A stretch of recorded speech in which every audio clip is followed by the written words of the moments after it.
د غزني خوګياڼو ولسوالۍ لپاره د نوې اداري ودانۍ د جوړېدو چارې رسما پیل شوې.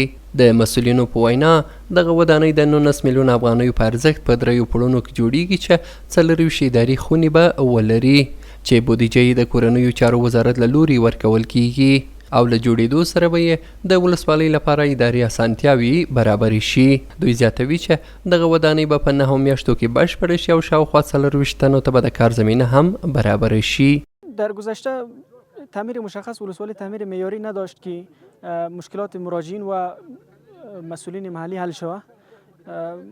این ساختمان که جور میشه در 3 منزل انشالله تمامی ادارات در اینجا جای خواهد شد و مشکلات مردم هم به آسانی حل خواهد شد و مشکلات اداری هم در اینجا انشالله برطرف خواهد شد. دغه کوم ولسوالی خوګياڼو ولسوالی تعمیر شده دا په 610 متره مربع ځمکه کې جوړیږي او په دغه 19 میلیونه موږ قرارداد کړی ده او نه میاشتې کاري میعاد کې به دا سرته رسیږي خلاصیږي به او 20 تر 25 پورې به انشاءالله کارګر له موږ سره کار کوي.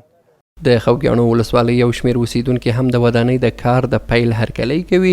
دوی زیاتوي تر دې وړاندې د اداري تعمیر د نشتون له امله له ګڼو ستونزو سره مخ وو، خو اوس هیله لري چې له دغې ودانۍ سره به ورته اړینې اسانتیاوي برابرې شي. نو په دې ډېر ویاړو موږ چې دغه تعمیر زموږ دپاره جوړ شي او داسې نور کارونه وشي د آینده دپاره. لکه اوس چېرته چې مخکې مسجد ولاړ دی او د هغه دپاره کار شروع شي، د مابینو د باندې کارونه یې وشي او دغسې د موږ د کارګرو دپاره یو سهولت پیدا شي، د مجاهدینو دپاره یو سهولت پیدا شي. په واقعا موږ ډېر خوشحاله یو، ډېر ویاړو په تاسې باندې، په شرکت باندې او په دغه نازولي حکومت باندې چې موږ دپاره دغسې د افتخار کارونه کوي. د معلوماتو له مخې غزني ولایت له مرکز سره 19 اداري واحدونه لري، خو لا هم ډیری ولسوالۍ یې د معیاري اداري ودانیو له نعمته بې برخې دي. سیمهییز چارواکي وایي چې د دغه ولسوالیو لپاره هم د اداري ودانیو جوړول د حکومت په کاري لومړیتوبونو کې شامل دي.